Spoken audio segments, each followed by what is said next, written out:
বিসমিল্লাহির রহমানির রহিম। ভিউয়ার্স, আসসালামু আলাইকুম রহমতুল্লাহি ওয়া বারাকাতুহু।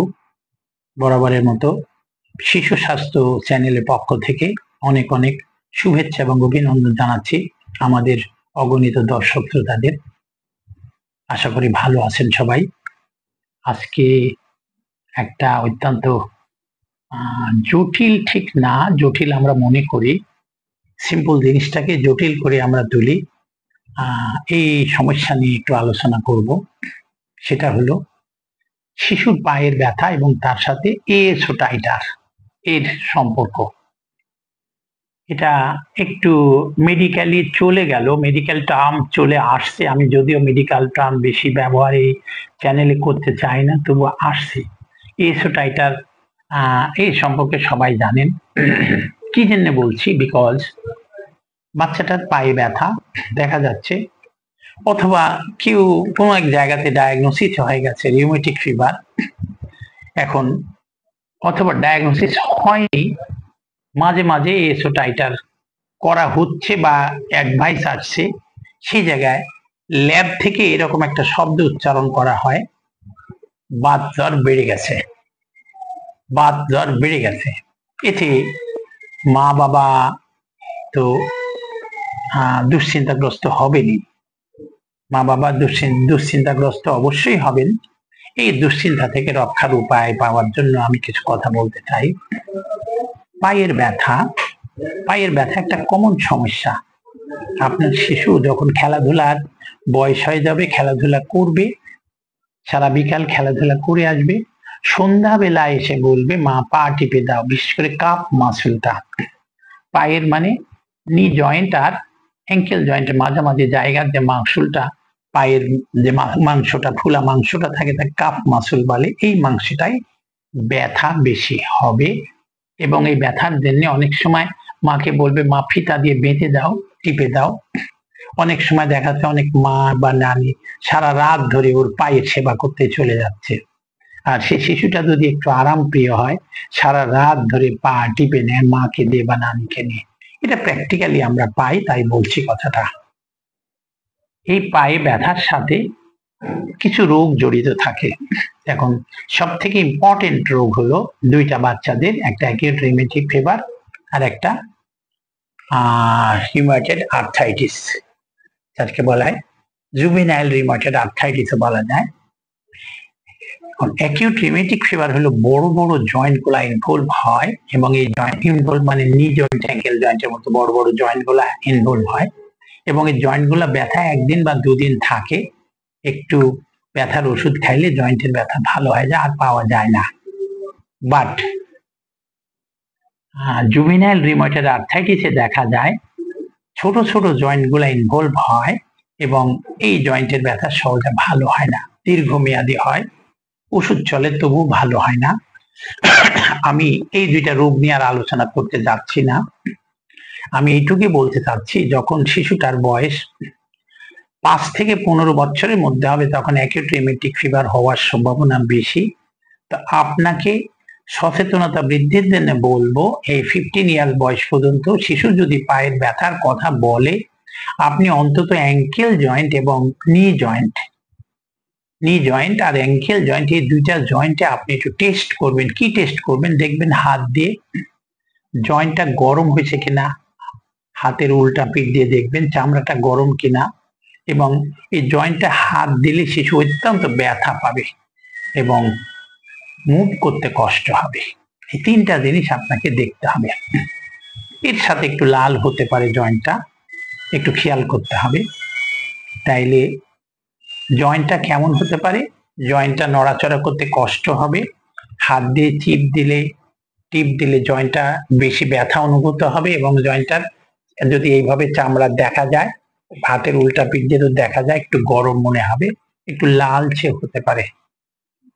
এইটা হলো বড় জয়েন্টের ইনভলভমেন্ট। এই জয়েন্টটা সাধারণত অ্যাকিউট রিউমেটিক ফিভারে হয় থাকে। এটা একদিন দুদিন এমনি, 3 দিনের দিন এমনিতেই ভালো হয়ে যায়, অথবা যদি ব্যথা নাশক ওষুধ খাওয়া হয়, আমরা তাকে NSAID বলি, অ্যাসপিরিন বা আইবুপ্রোফেন জাতের ওষুধ খাওয়া হয়, তাড়াতাড়ি ব্যথাটা ভালো হয়ে যায়। তো এইটা আছে কিনা আপনাকে এটা বারবার দেখতে হবে। এইটা যদি না থাকে তাহলে, অথবা ছোট ছোট জয়েন্ট যদি ইনভলভ না হয়ে থাকে, আমরা এই ব্যথাটাকে আমরা বলে থাকি গ্রোয়িং পেইন। বাড়নজনিত কারণে যে ব্যথা হয়, কোনো জয়েন্ট ইনভলভমেন্ট নাই, কোনো জয়েন্টে ব্যথা নাই, লাল নাই, মুভমেন্টে কোনো কষ্ট নাই, শিশুটা সন্ধ্যার পরে এসে রাতের বেলা মাকে দিয়ে ওই পাটা টিপে নিয়ে নেবে, এইটা একটা বিষয়। এইটা হলো প্রতিনিয়তই সে কাজ ঘটাবে, প্রতিনিয়তই এই কাজটা করাবে।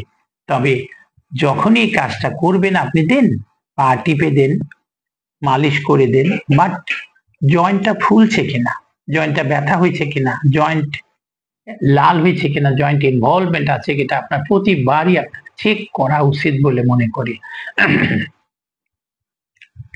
Excuse me. এই বাড়ন্ত বয়সের ব্যথাটা কিন্তু অনেক দিন ধরে থাকতে পারে। আমরা অনেক সময় পাই শিশুটা বড় হয়ে গেছে, বিয়ে হয়েছে 15-16 বছর বয়সে বিয়ে হয়েছে, শ্বশুর বাড়ি গিয়েও দেখা যাচ্ছে মেয়েটা পায়ের ব্যথার কথা বলে।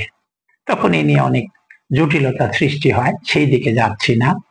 তো এটা নিয়ে কাউন্সিলিং করতে হবে, আগে থেকে বলে দিতে হবে এটা কোনো খারাপ কোনো রোগ না, এটা বাড়ন্ত বয়সের একটা ব্যথা, এই ব্যথা থাকতেই পারে, এই ব্যথার কোনো ক্ষতি হবে না, ভয়ের কোনো কারণ নেই। এইটা অন্তত মা বাবার উদ্দেশ্যে বলছি, এইটা শিশু যখন আসছে বড় হতে যাবে তখন এই কথাটা বলে দিয়ে দিবেন, পরবর্তীতে যাতে সমস্যা না হয়। সে তখন একা অন্য জায়গায় লেখাপড়া করতে যাবে, এক্সকিউজ মি, হোস্টেলে যাবে, কলেজে স্কুলে পড়বে, তখনও কিন্তু ব্যথাটা থাকতে পারে। এই জন্য সে ভীত সন্ত্রস্ত হতে পারে, কিন্তু ওই জায়গা যায় কাকে দিয়ে টিপে নেবে, অনেক সমস্যার সৃষ্টি হতে পারে। এটা কিন্তু সবার ক্ষেত্রে হবে না, কারো কারো ক্ষেত্রে হতে পারে, তাই জানায় রাখলাম। আর এইরকম ব্যথা হলে অনেক সময় পরীক্ষা দিয়ে দেওয়া হয় থাকে, রক্তের কিছু পরীক্ষার সাথে এএসও টাইটার, তাকে আমরা বলি। গলায় ব্যথা হলে যদি ব্যাকটেরিয়া জনিত কোনো কারণে গলায় ব্যথা, তাকে সোর থ্রট বলি, ব্যাকটেরিয়া জনিত কারণে যদি হয় থাকে তাহলে এই এএসও টাইটারটা বৃদ্ধি পায়। এটা দেখা যাচ্ছে 200 জায়গায় 400-600 উঠে গেছে, এই নিয়ে অনেক আতঙ্কগ্রস্ত মা বাবা হয় থাকে। এটা বারবার রিপিটেডলি পরীক্ষা করা হয়, অনেক সময় মা বাবা নিজেই যায় পরীক্ষা করে, দেখি তো এটা আমার বাচ্চাটার কমলো কিনা। কিন্তু এই জায়গাতে বলা হয় থাকে যদি কোনো কারণে রিউমেটিক ফিভারের ভয় থেকে থাকে, অথবা কারো হয় থাকে কোনো কালো, বলবে যে রিউমেটিক ফিভার হয়ে গেছে বা রিউমেটিক ফিভার বেড়ে গেছে। অনেক ল্যাব থেকে অনেকে বলে দিয়ে থাকে। তো ল্যাবের লোকদের এটা যাই কেন না বলুক, আপনারা একটু প্রয়োজনে কোয়ালিফাইড ফিজিশিয়ান বা স্পেশালিস্টের কাছে গিয়ে একটু জেনে নেওয়া উচিত বলে মনে করি। বারবার যদি এই ব্যথাটা হয় এবং এএসও টাইটার বেড়েই যায়, তো এটা স্পেশালাইজড কোনো ডক্টর, যাকে আমরা বলি শিশু বিশেষজ্ঞ, শিশু রোগ বিশেষজ্ঞ, অথবা মিনিমাম কোয়ালিফাইড এমবিবিএস ডক্টরের কাছে গিয়ে এই জিনিসটার একটা সমাধান নিয়ে নেওয়া উচিত বলে মনে করি। তো দর্শক শ্রোতা, আমি যে কথাটা বলতে চাচ্ছিলাম পায়ের ব্যথা আর তার সাথে এএসও টাইটারের সম্পর্ক, আশা করি কথাগুলো ভালো করে বুঝে নেবেন। আমি বারবার বলছি কথাগুলো ভালো করে বুঝে নেওয়ার জন্য, এটা একটু মেডিকেল টার্ম হলো, এই জন্য কথাগুলো ভালো করে বুঝে নেওয়ার জন্য বললাম।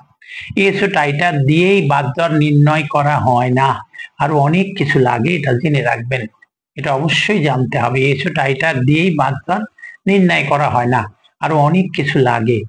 তো সুতরাং এটা নিয়ে ভয়ের কোনো কারণ নাই।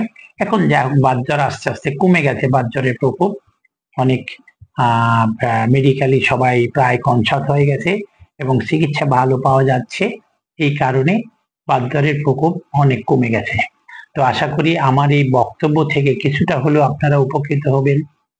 আপনারা উপকৃত হন আর আমার চ্যানেলটাকে সাবস্ক্রাইব করেন এবং ফেসবুক থেকে ফলো দেন, তার সাথে লাইক দেন এবং প্রয়োজনে বেশি বেশি শেয়ার করেন, আরো অনেক মানুষ দেখুক, অনেক মানুষ উপকৃত হোক, এই আশা ব্যক্ত রেখে পরবর্তীতে আবার কোনো ভিডিও নিয়ে আপনাদের সামনে হাজির হব, এই আশা ব্যক্ত রেখে সে পর্যন্ত আপনারা সুস্থ থাকেন, ভালো থাকেন। আল্লাহ হাফেজ। আসসালামু আলাইকুম ওয়া রাহমাতুল্লাহি ওয়া বারাকাতুহু।